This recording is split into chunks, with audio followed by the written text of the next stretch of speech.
Hello, friends. Teresa Poor here with 320 Consulting Services and Beauty by Teresa.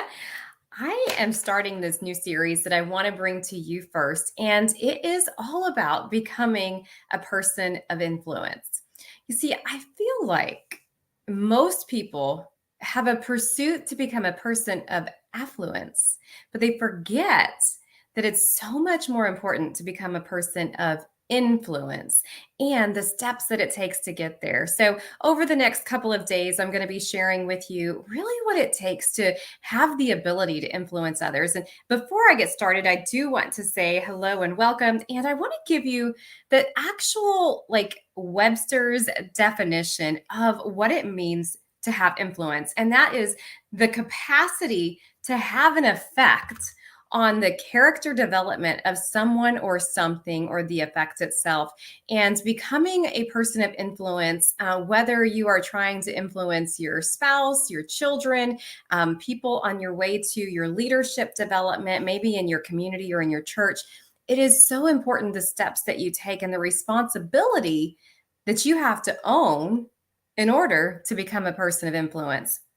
And as I kick this off, the first thing I want to say, and today's topic is really going to be all about how you make other people feel in your interactions with them. Because you won't, let me just put it this way, you won't affect or influence a person's character if they can't stand being around you, at least not in a positive way, right? That helps build your influence, right? But the steps that we take and how we make people feel will definitely take you to a place of becoming more of a person of influence. And I want to share with you a personal experience that I had. Now, this was years ago, but quite honestly, if I reflect on, situations and things that come up like right now in today's world, I could feel these experiences right now. But this one was pretty vivid. So I had been in my career prior to being self-employed. I had been there for like 15 years. And I remember a day that I was supposed to go on a very specific and a very exciting job interview. And I was going to be meeting with the bank's CEO of the area and my boss, who was our regional manager. And I was really nervous and really excited. And I really felt like I was ready for this role. Well, I got into the interview with them, and one of my favorite quotes of all time is from Maya Angelou, and she said, I've learned that people will forget what you said and they will forget what you did, but people will never forget how you made them feel. And this interview was no different. I walked into this interview, and the two people that I really highly respected. I respected their authority. I respected their position. I respected their really just their influence in the community and the way that they carried themselves out in the world. Right. But when it came down to this very specific, very important conversation with me and them, immediately my respect for them shifted because it was not what they said, it was not what they did, but it was how they made me feel. During this interview, the the CEO in this area was literally on the phone with his cell phone and tech support on the phone, trying to figure out how to make his cell phone voicemail work in the middle of an interview. And then my boss, who was the regional manager, was literally entertaining people in and out of the office in the middle of my interview. And I know that that sounds like a very drastic, and it was. And it really painted a picture for me about influence and how you make people feel. And it was drastic. Most people don't deal with, you know, distractions to that level, but you definitely have an effect on how you make people feel in all of our day-to-day encounters. So I'm going to share with you a couple of things to not do. Like, you probably shouldn't have a really important meeting with somebody and be on the phone at the same time. That's really just rude, right? You probably shouldn't go to that extreme, but there are things that we do in our day that we don't even think are rude or distracting, but really affect how a person feels when they leave our space. So, number one, when you decide to go into a meeting with somebody, whether it was a planned meeting or not, maybe it was somebody just walked up to you at the end of a presentation that you had, or maybe it's your spouse, just got home from work and maybe you weren't planning anything, but in those moments, make the decision to be present. Like they walk up to you and you just have to decide right there. It is important to me how this person feels when they leave my interaction. So I am going to, on purpose, decide to be present.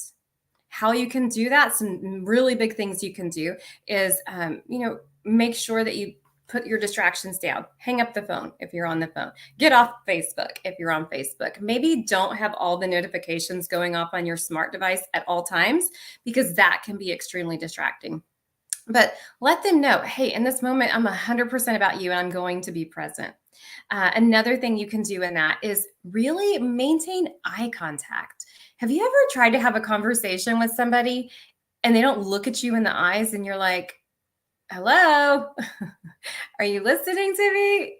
Yeah, I have. And it's really kind of frustrating, right? Because what you have to say and what you want to bring, and perhaps if you really value that person and you put them on kind of a high pedestal of affluence and respect, and then they totally disregard that, that can be damaging. So maintain eye contact, turn off notifications. And then finally, one thing that you can do that really helps validate, what somebody says, and that you're really listening to them and listening to understand, like Stephen Covey says, listen to understand as opposed to listening to respond. And that is repeat what they said. Repeat what they said. Maybe paraphrase it a little bit. Maybe you can say something to the effect of, what I'm hearing you say is, what I believe you said was, what I'm feeling you say is. But repeating what they said allows that person to know that you're 100% engaged in their conversation. And here's what happens. When you take the time to engage in that conversation with them, to put away distractions, to put away all those things, now you're making that person feel so valued. You're allowing them to express some of the things that maybe they were afraid to express.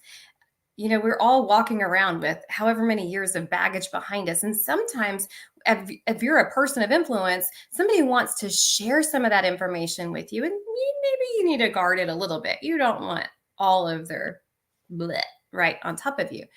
But when people see that you care and they feel valued and heard, now they're more and more willing to step into that place with you of love and belonging, and they can go to their next step. And really, friends, that is what becoming a person of influence is all about. Remember, the definition of a person of influence is the capacity to have an effect on the character development of another person.